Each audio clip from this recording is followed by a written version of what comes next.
ਇਹ ਮਤ ਕਹੋ ਕਿ ਮੈਨੂੰ ਸਾਰਾ ਕੁਝ ਪਤਾ ਹੈ, ਮੈਨੂੰ ਸਾਰਾ ਕੁਝ ਹੀ ਆਉਂਦਾ ਹੈ, ਮੈਂ ਕਿਸੇ ਨਾਲ ਮਸ਼ਵਰਾ ਨਹੀਂ ਕਰਨਾ। ਹੋ ਸਕਦਾ ਹੈ ਕਿ ਤੁਹਾਨੂੰ ਪਹਿਲੇ 2-3 ਪੁਆਇੰਟਸ ਹੋਣ ਤੁਹਾਡੇ ਕੋਲ, ਲੇਕਿਨ ਕਿਸੇ ਨਾਲ ਮਸ਼ਵਰਾ ਕਰਨ ਤੋਂ ਬਾਅਦ ਤੁਹਾਡੇ ਕੋਲ ਜ਼ਿਆਦਾ ਪੁਆਇੰਟ ਹੋ, ਤੁਹਾਨੂੰ ਜ਼ਿਆਦਾ ਚਾਂਸ ਹੋਣ ਕਿ ਮੈਂ ਇਹ ਗੱਲ ਮੰਨ ਲਵਾਂ, ਇਹ ਨਹੀਂ ਤਾਂ ਇਹ ਕਰ ਲਵਾਂ, ਇਹ ਨਹੀਂ ਤਾਂ ਇਹ ਕਰ ਲਵਾਂ। ਯਾਦ ਰੱਖੋ, ਮਸ਼ਵਰਾ ਕਰਨ ਨਾਲ ਤੁਹਾਡੀਆਂ ਸੋਚਾਂ, ਤੁਹਾਡੀ ਚੁਆਇਸ ਹਮੇਸ਼ਾ ਵੱਧਦੀ ਹੈ। ਹੁਣ ਸਭ ਤੋਂ ਇੰਪੋਰਟੈਂਟ ਗੱਲ ਇਹ ਹੈ ਕਿ ਮਸ਼ਵਰਾ ਆਖਰ ਕੀਤਾ ਕਿਹਦੇ ਨਾਲ ਜਾਵੇ। ਕੁਝ ਨੈਗੇਟਿਵ ਸੋਚ ਦੇ ਮਾਲਕ ਹੁੰਦੇ ਨੇ, ਤੁਸੀਂ ਉਹਨਾਂ ਨਾਲ ਮਸ਼ਵਰਾ ਨਹੀਂ ਕਰਨਾ, ਵਰਨਾ ਉਹ ਤੁਹਾਨੂੰ ਵੀ ਫੜ ਕੇ ਨੈਗੇਟਿਵ ਕਰ ਛੱਡਣਗੇ। ਮਿਸਾਲ ਦੇ ਤੌਰ 'ਤੇ ਕਿਸੇ ਬੰਦੇ ਨਾਲ ਤੁਸੀਂ ਮਸ਼ਵਰਾ ਕਰੋ ਅਤੇ ਉਹ ਬੰਦਾ ਤੁਹਾਡੇ ਵਿੱਚੋਂ ਸਭ ਤੋਂ ਪਹਿਲੇ ਇਹ ਕਹੇਗਾ ਕਿ ਇਹ ਕੰਮ ਤਾਂ ਤੂੰ ਕਰ ਹੀ ਨਹੀਂ ਸਕਦਾ। ਉਹ ਤੁਹਾਨੂੰ ਤੁਹਾਡੀਆਂ ਖਾਮੀਆਂ ਹੀ ਗਿਣਵਾਏਗਾ।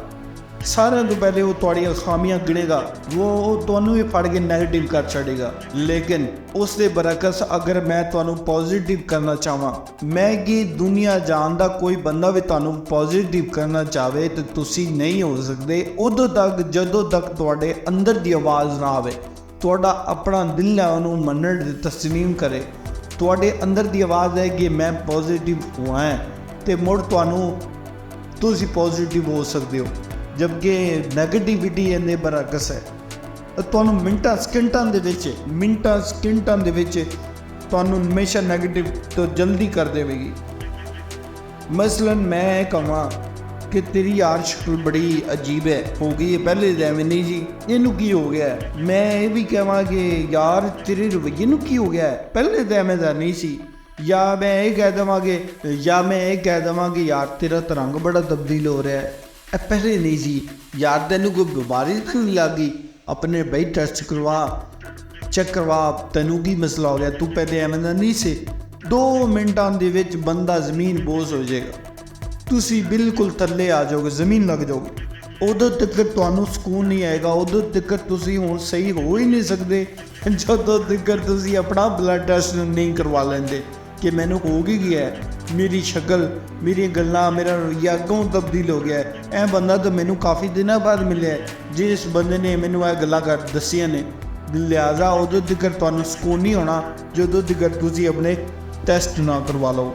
ਨੈਗੇਟਿਵ ਲੋਕ ਹਮੇਸ਼ਾ ਤੁਹਾਨੂੰ ਗਿਰਾ ਕੇ ਰੱਖਣਗੇ, ਤੁਸੀਂ ਕਦੇ ਵੀ ਉੱਠ ਨਹੀਂ ਸਕਦੇ। ਇਨਸਾਨੀ ਤਾਰੀਖ ਵਿੱਚ 2 ਹੀ ਚੀਜ਼ਾਂ ਨੇ ਜਿਨ੍ਹਾਂ ਨੇ ਇਨਸਾਨ ਨੂੰ ਕੰਟਰੋਲ ਕੀਤਾ ਹੈ। ਨੰਬਰ 1 ਤੇ ਹੈਗਾ ਡਰ, ਨੰਬਰ 2 ਤੇ ਹੈ ਹੌਸਲਾ ਪਸਤ, ਕਿਸੇ ਬੰਦੇ ਦਾ ਵੀ ਹੌਸਲਾ ਪਸਤ ਕਰਨਾ।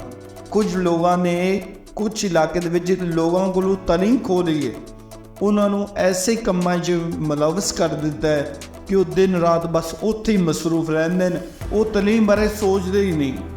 ਇਹ ਯਾਦ ਰੱਖੋ, ਇਹ 2 ਤਰੀਕੇ ਨੇ ਜਿਨ੍ਹਾਂ ਵਿੱਚ ਪੂਰੀ ਦੁਨੀਆ ਵਿੱਚ ਬੰਦਿਆਂ ਨੂੰ ਕੰਟਰੋਲ ਕੀਤਾ ਜਾਂਦਾ ਹੈ। ਲਿਹਾਜ਼ਾ ਮੇਰਾ ਮਸ਼ਵਰਾ ਹੈ ਕਿ ਹਮੇਸ਼ਾ ਨੈਗੇਟਿਵ ਲੋਕਾਂ ਤੋਂ ਦੂਰ ਰਹੋ ਅਤੇ ਪੋਜ਼ੀਟਿਵ ਲੋਕਾਂ ਦੇ ਵਿੱਚ ਰਹੋ, ਉਹ ਤੁਹਾਨੂੰ ਪੋਜ਼ੀਟਿਵ ਕਰ ਛੱਡਣਗੇ। ਹੁਣ ਸਵਾਲ ਹੈ ਕਿ ਮਸ਼ਵਰਾ ਕਿਸ ਨਾਲ ਕਰਨਾ ਚਾਹੀਦਾ ਹੈ। ਮਸ਼ਵਰਾ ਹਮੇਸ਼ਾ ਪੋਜ਼ੀਟਿਵ ਲੋਕਾਂ ਨਾਲ ਕਰੋ। ਦੇਖੋ ਮੇਰੀ ਗੱਲ ਸੁਣੋ, ਜਿਹੜੇ ਪੋਜ਼ੀਟਿਵ ਲੋਕ ਹੋਣਗੇ ਨਾ, ਉਹ ਤੁਹਾਡੀ ਕਾਮਯਾਬੀ 'ਤੇ ਵੀ ਖੁਸ਼ ਹੋਣਗੇ, ਤੁਹਾਡੀ ਜਿੱਤ 'ਤੇ ਵੀ ਖੁਸ਼ ਹੋਣਗੇ, ਬਲਕਿ ਖੁਸ਼ ਹੀ ਨਹੀਂ ਹੋਣਗੇ, ਤੁਹਾਡੀ ਜਿੱਤ ਦੇ ਨਾਲ ਹੋਣਗੇ। ਅਤੇ ਐਸੇ ਲੋਕ ਦੁਨੀਆ ਦੇ ਖਤਮ ਨਹੀਂ ਹੋਏ। ਤੁਹਾਡੇ ਰਿਸ਼ਤੇਦਾਰਾਂ ਵਿੱਚ, ਤੁਹਾਡੇ ਦੋਸਤਾਂ ਵਿੱਚ ਤੁਸੀਂ ਨਜ਼ਰ ਦੌੜਾ ਕੇ ਵੇਖੋ, ਤੁਹਾਨੂੰ ਕਾਫੀ ਸਾਰੇ ਐਸੇ ਪੋਜ਼ੀਟਿਵ ਲੋਕ ਮਿਲ ਜਾਣਗੇ ਜਿਹੜੇ ਮੌਜੂਦ ਹਨ। ਮੈਂ ਇੱਕ ਛੋਟੀ ਜਿਹੀ ਗੱਲ ਦੱਸਾਂ ਕਿ ਪਿਆਰੇ ਆਕਾ ਹਜ਼ਰਤ ਮੁਹੰਮਦ ਸੱਲੱਲਾਹੁ ਅਲੈਹਿ ਵਸੱਲਮ ਨੇ ਸਾਨੂੰ ਬੜੀ ਅੱਛੀ ਗੱਲ ਕੀਤੀ ਹੈ। ਉਹਨਾਂ ਨੇ ਕਿਹਾ ਕਿ ਅਕਲਮੰਦਾਂ ਨਾਲ ਮਸ਼ਵਰਾ ਕਰੋ ਅਤੇ ਕਾਮਯਾਬੀ ਪਾਓਗੇ, ਉਹਨਾਂ ਦੀ ਮੁਖਾਲਫਤ ਨਾ ਕਰੋ ਵਰਨਾ ਸ਼ਰਮਿੰਦਗੀ ਉਠਾਓਗੇ। ਨਬੀ ਪਾਕ ਸੱਲੱਲਾਹੁ ਅਲੈਹਿ ਵਸੱਲਮ ਦੀ ਰਾਏ ਇੱਕ ਬਿਹਤਰੀਨ ਰਾਏ ਸੀ, ਉਸ ਦੇ ਬਾਵਜੂਦ ਉਹ ਸਹਾਬਾ ਕਰਾਮ ਨਾਲ ਮਸ਼ਵਰਾ ਕਰਦੇ ਸਨ। ਯੂਨੀਵਰਸਿਟੀ ਆਫ ਪੈਂਸਿਲਵੇਨੀਆ ਉਹਦੀ ਇੱਕ ਰਿਸਰਚ ਹੈ ਕਿ ਮਸ਼ਵਰਾ ਲਿੱਤਾ ਜਾਵੇ ਜਾਂ ਮਸ਼ਵਰਾ ਦਿੱਤਾ ਜਾਵੇ, ਕਿਹੜੀ ਚੀਜ਼ ਅੱਛੀ ਜ਼ਿਆਦਾ ਹੈ। ਅਤੇ ਲਿਹਾਜ਼ਾ ਉਹਨਾਂ ਦੇ ਮੁਤਾਬਕ ਇੱਕ ਅੱਛਾ ਮਸ਼ਵਰਾ ਦੇਣਾ ਜ਼ਿਆਦਾ ਬਿਹਤਰ ਹੈ। ਕਿਉਂਕਿ ਇੱਕ ਅੱਛਾ ਮਸ਼ਵਰਾ ਉਹਦੇ ਨਾਲ ਖੁਦ ਐਤਮਾਦੀ बढ़ਦੀ ਹੈ, ਨਵਾਂ ਸਿੱਖਣ ਨੂੰ ਮਿਲਦਾ ਹੈ, ਉਹਦੇ ਵਿੱਚ ਬੰਦੇ ਵਿੱਚ ਜਜ਼ਬਾ ਪੈਦਾ ਹੁੰਦਾ ਨਵਾਂ ਸਿੱਖਣ ਦਾ, ਆਪਣੇ ਅੰਦਰ ਇੱਕ ਤਰੀਕ ਉਹਦੇ ਅੰਦਰ ਪੈਦਾ ਹੁੰਦੀ ਹੈ ਜਿਹੜੀ ਉਹਨੂੰ ਨੁਮਾਇਆ ਰੱਖਦੀ ਹੈ, ਬਾਕੀ ਚੀਜ਼ਾਂ ਨਾਲੋਂ ਉਹਨੂੰ ਸਾਰਿਆਂ ਦੇ ਸਾਹਮਣੇ ਸ਼ੋਅ ਅਪ ਰੱਖਦੀ ਹੈ। ਇਸ ਵਾਸਤੇ ਅੱਛਾ ਮਸ਼ਵਰਾ ਦਿੰਦੇ ਰਿਹਾ ਕਰੋ ਤੁਹਾਡੇ ਗਾਂਢ ਗੁਆਂਢ, ਤੁਹਾਡੇ ਕਰੀਬੀ ਦੋਸਤ ਅਹਿਬਾਬ ਜਿੰਨੇ ਵੀ ਹਨ ਉਹਨਾਂ ਨੂੰ ਮਸ਼ਵਰਾ ਦਿਓ। ਖਾਸ ਕਰ ਨਿੱਕੇ ਨਿੱਕੇ ਬਾਲਾਂ ਨੂੰ ਲਾਜ਼ਮੀ ਮਸ਼ਵਰਾ ਦਿਓ।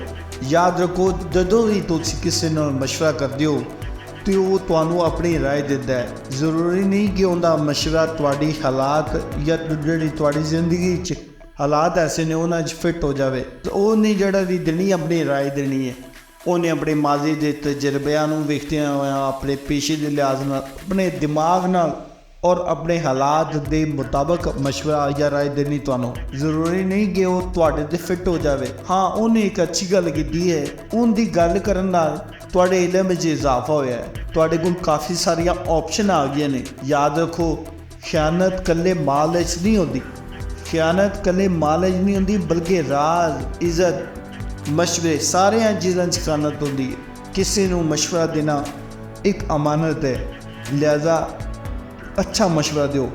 ਅਗਰ ਕੋਈ ਬੰਦਾ ਤੁਹਾਡੇ ਕੋਲ ਮਸ਼ਵਰਾ ਮੰਗ ਲੈਂਦਾ ਤੇ ਉਹਨੂੰ ਐ ਨਾ ਕਹੋ, ਅਗਰ ਤੁਹਾਨੂੰ ਨਹੀਂ ਪਤਾ ਤਾਂ ਉਹਨੂੰ ਮਸ਼ਵਰਾ ਦਿਓ ਨਾ, ਉਹਨੂੰ ਸਾਦਾ ਲਫ਼ਜ਼ਾਂ ਵਿੱਚ ਮਾਜ਼ਲ ਕਰ ਲਓ। ਉਹਨੂੰ ਕਹੋਗੇ ਯਾਰ ਮੈਨੂੰ ਇਸ ਚੀਜ਼ ਦਾ ਨਹੀਂ ਪਤਾ ਤੇ ਕਿ ਉਹਨੂੰ ਗਲਤ ਮਸ਼ਵਰਾ ਦੇ ਦਿਓ। ਅਗਰ ਐਸਾ ਤੁਸੀਂ ਮਸ਼ਵਰਾ ਦੇ ਦਿੱਤਾ ਜਿੱਦਾਂ ਤੁਹਾਨੂੰ ਵੀ ਨੌਲੇਜ ਨਹੀਂ ਸੀ ਤੇ ਉਹ ਪਤਾ ਕੀ ਹੋਏਗਾ, ਉਹਦਾ ਰਿਜ਼ਲਟ ਕੀ ਹੋਏਗਾ? ਉਹ ਕਹਿਣਗੇ ਇਹ ਹਜ਼ਰਤ ਨੂੰ ਕੁਝ ਪਤਾ ਨਹੀਂ ਹੈ, ਇਹਨੂੰ ਇਲਮ ਹੀ ਨਹੀਂ ਹੈ, ਐਵੇਂ ਮਸ਼ਵਰੇ ਦਿੰਦਾ। ਤੇ ਤੁਸੀਂ ਦੋਸਤਾਂ ਵਿੱਚ ਤੇ ਤੁਸੀਂ ਬਰਾਦਰੀ ਵਿੱਚ ਐਵੇਂ ਖਾਮਖਾਈ ਮਸ਼ਹੂਰ ਹੋ ਜਾਓਗੇ ਇਸ ਚੀਜ਼ ਦੇ, ਕਿਸ ਚੀਜ਼ ਦੇ ਕਿ ਇਹ ਗਲਤ ਮਸ਼ਵਰੇ ਦਿੰਦਾ। ਇਹਦੇ ਨਾਲ ਮਸ਼ਵਰਾ ਨਹੀਂ ਕਰਨਾ। ਇੱਕ ਛੋਟਾ ਜਿਹਾ ਵਾਕਿਆ, ਫਿਰੌਨ ਨੇ ਜਦੋਂ ਹਜ਼ਰਤ ਮੂਸਾ अलैहिस्सलाम और हज़रत हारून अलैहिस्सलाम ने ਉਹਨੂੰ ਇਸਲਾਮ ਦੀ ਤਬਲੀਗ ਦੀ ਦਾਵਤ ਦਿੱਤੀ। ਫਿਰੌਨ ਨੇ ਸਭ ਤੋਂ ਪਹਿਲੇ ਆਪਣੀ ਜ਼ੋਜਾ ਨਾਲ ਹਜ਼ਰਤ ਆਸੀਆ ਰਜ਼ੀ ਅੱਲਾਹ ਤਆਲਾ ਅਨਹਾ ਉਹਨਾਂ ਨਾਲ ਮਸ਼ਵਰਾ ਕੀਤਾ। ਇਹ ਹਜ਼ਰਤ ਆਸੀਆ ਨੇ ਉਹਨਾਂ ਨੂੰ ਕਿਹਾ ਕਿ ਦੁਨੀਆ ਜਹਾਨ ਦੇ ਵਿੱਚ ਇਹ ਦੋ ਬੰਦੇ ਜਿਹੜੀ ਵੀ ਗੱਲ ਕਰਦੇ ਨੇ ਉਹ ਸੱਚੀ ਤੇ ਖਰੀ ਹੈ, ਤੇ ਮੇਰਾ ਨਹੀਂ ਖਿਆਲ ਕਿ ਦੁਨੀਆ ਵਿੱਚ ਕੋਈ ਵੀ ਬੰਦਾ ਹੋਗਾ ਜਿਹੜਾ ਇਹਨਾਂ ਦੀ ਗੱਲ ਨੂੰ ਠੁਕਰਾਏਗਾ ਜਾਂ ਗਲਤ ਕਹੇਗਾ। ਦੇ ਲਿਹਾਜ਼ਾ ਤੁਸੀਂ ਇਹਨਾਂ ਦੀ ਗੱਲ ਮੰਨ ਲਓ। ਤੇ ਫਿਰੌਨ ਕੀ ਕਰਦਾ ਸੀ, ਕੋਈ ਵੀ ਕੰਮ ਕਰਨ ਤੋਂ ਪਹਿਲਾਂ ਉਹ ਹਮਾਨ ਨਾਲ ਮਸ਼ਵਰਾ ਕਰਦਾ ਸੀ, ਹਮਾਨ ਨਾਲ ਹਰ ਮਸ਼ਵਰਾ ਕਰਦਾ ਸੀ। ਉਹਨੇ ਆਪਣੀ ਬੀਵੀ ਤੋਂ ਬਾਅਦ ਫਿਰੌਨ ਨੇ ਹਮਾਨ ਨਾਲ ਮਸ਼ਵਰਾ ਕੀਤਾ। ਹਮਾਨ ਨੇ ਅੱਗੋਂ ਚੌਂਕ ਕੇ, ਜਿਵੇਂ ਬੰਦਾ ਨਹੀਂ ਚੌਂਕ ਜਾਂਦਾ, ਹੈਰਾਨ ਹੋ ਜਾਂਦਾ। ਉਹਨੇ ਹੈਰਾਨ ਹੋ ਗਿਆ, ਉਹ ਯਾਰ ਮੈਂ ਤਾਂ ਤੈਨੂੰ ਅਕਲਮੰਦ ਬੰਦਾ ਸਮਝਦਾ ਸਾਂ, ਇਹ ਤੂੰ ਕੀ ਕਹਿ ਰਿਹਾ? ਅੱਲਾ ਕੇ ਬੰਦੇ, ਤੂੰ ਉਹਨਾਂ ਦੀ ਗੱਲ ਮੰਨ ਕੇ, ਤੂੰ ਖੁਦਾ ਹੈ ਬਈ, ਤੂੰ ਖੁਦਾ ਹੈ, ਤੂੰ ਇੱਕ ਇਨਸਾਨ ਦੀ ਗੱਲ ਮੰਨ ਕੇ ਇਨਸਾਨ ਬਣ ਜਾਏਗਾ, ਤੂੰ ਥੱਲੇ ਆ ਜਾਏਗਾ। ਤੇ ਲਿਹਾਜ਼ਾ ਉਹਨਾਂ ਦੀ ਗੱਲ ਨਹੀਂ ਮੰਨਣੀ ਤੂੰ। ਤੇ ਇਹ ਸੋਚਿਆ ਫਿਰੌਨ ਨੂੰ ਇੱਕ ਛੋਟਾ ਜਿਹਾ ਉਹਦਾ ਮਸ਼ਵਰਾ, ਇੱਕ ਮਸ਼ਵਰਾ ਨੈਗੇਟਿਵ ਬੰਦੇ ਦਾ ਗਲਤ ਮਸ਼ਵਰਾ ਉਹਨੂੰ ਲੈ ਡੁੱਬਿਆ ਫਿਰੌਨ ਨੂੰ। ਅੱਜ ਤੱਕ ਉਹਦੀ ਲਾਸ਼ ਇੱਕ ਇਬਰਤ ਨਿਸ਼ਾਨੀ ਇਬਰਤ ਬਣੀ ਪਈ ਹੈ। ਤੇ ਉਹਨੇ ਕੀ ਕੀਤਾ, ਇੱਕ ਛੋਟਾ ਜਿਹਾ ਮਸ਼ਵਰਾ ਕੀਤਾ ਕਿਸੇ ਬੰਦੇ ਨਾਲ ਔਰ ਉਹਨੇ ਗਲਤ ਮਸ਼ਵਰਾ ਦਿੱਤਾ ਜਿਹਦਾ ਰਿਜ਼ਲਟ ਉਹਨੂੰ ਲੈ ਡੁੱਬਿਆ। ਤੁਸੀਂ ਹਮੇਸ਼ਾ ਪੋਜ਼ੀਟਿਵ ਲੋਕਾਂ ਵਿੱਚ ਰਹੋ, ਉਹਨਾਂ ਦੀਆਂ ਆਦਤਾਂ ਅਪਣਾਵੋ। ਐਸੇ ਲੋਕਾਂ 'ਚ ਮਤ ਰਹੋ ਜਿਹੜੇ ਨੈਗੇਟਿਵ ਹੋਣ ਤੇ ਜਿਹੜੇ ਤੁਹਾਨੂੰ ਵੀ ਨੈਗੇਟਿਵ ਕਰ ਦੇਣ। ਹਮੇਸ਼ਾ ਪੋਜ਼ੀਟਿਵ। ਮੈਨੂੰ ਉਮੀਦ ਹੈ ਕਿ ਇਹ ਮੇਰਾ ਚੈਨਲ ਜਿਹੜਾ ਹੈ ਇਹ ਤੁਹਾਡਾ ਦਿਮਾਗ ਇਨਸ਼ਾਅੱਲਾ ਬਦਲ ਦੇਗਾ, ਤੁਹਾਡੀ ਸੋਚ ਬਦਲ ਦੇਗਾ। ਅਗਰ ਤੁਸੀਂ ਇਸ ਚੈਨਲ ਨਾਲ ਜੁੜੇ ਹੋ ਤਾਂ ਮੇਰੀ ਹਫ਼ਤੇ 10 ਦਿਨ ਦੀ ਰਿਸਰਚ ਤੋਂ ਬਾਅਦ ਮੈਂ ਉਹਨੂੰ ਸ਼ਾਰਟਕਟ ਕਰਦਿਆਂ 2-3 ਮਿੰਟ 'ਚ ਆਪਣਾ ਮੈਸੇਜ ਤੁਹਾਡੇ ਤੱਕ ਪਹੁੰਚਾਉਣਾ। ਹੋ ਸਕਦਾ ਹੈ ਤੁਸੀਂ ਕੰਮਕਾਰ ਵਿੱਚ ਬਿਜ਼ੀ ਹੋਵੋ, ਤੁਸੀਂ ਇੰਨਾ ਟਾਈਮ ਨਾ ਦੇ ਸਕਦੇ ਹੋ, ਤੁਸੀਂ ਕਿਤਾਬਾਂ ਜਾਂ ਰਿਸਰਚ ਨਾ ਕਰ ਸਕਦੇ ਹੋ। ਇਹ 2-3 ਮਿੰਟ ਦੀ ਵੀਡੀਓ ਦੇ ਵਿੱਚ ਦਾ ਨਿਚੋੜ ਹੁੰਦਾ ਹੈ ਮੇਰਾ ਹਫ਼ਤੇ ਦਾ। ਦੇ ਵਿੱਚ ਮੈਂ ਕਿਤਾਬਾਂ ਵੀ ਪੜ੍ਹਦੀਆਂ, मैं यूट्यूब ਤੇ ਮੈਂ ਗੂਗਲ, ਮੈਂ ਕਾਫੀ ਸਾਰੀ ਰਿਸਰਚ ਕਰਨ ਤੋਂ ਬਾਅਦ ਇਹ ਵੀਡੀਓ ਬਣਾਉਣਾ ਤਾਂ ਕਿ ਤੁਸੀਂ ਛੋਟੀ ਜਿਹੀ ਵੀਡੀਓ ਨੂੰ ਸੁਣ ਕੇ ਐਜੂਕੇਟ ਹੋ ਜਾਓ, ਕਾਫੀ ਚੀਜ਼ਾਂ ਸਿੱਖ ਜਾਓ। ਬਹੁਤ ਸ਼ੁਕਰੀਆ ਜੀ।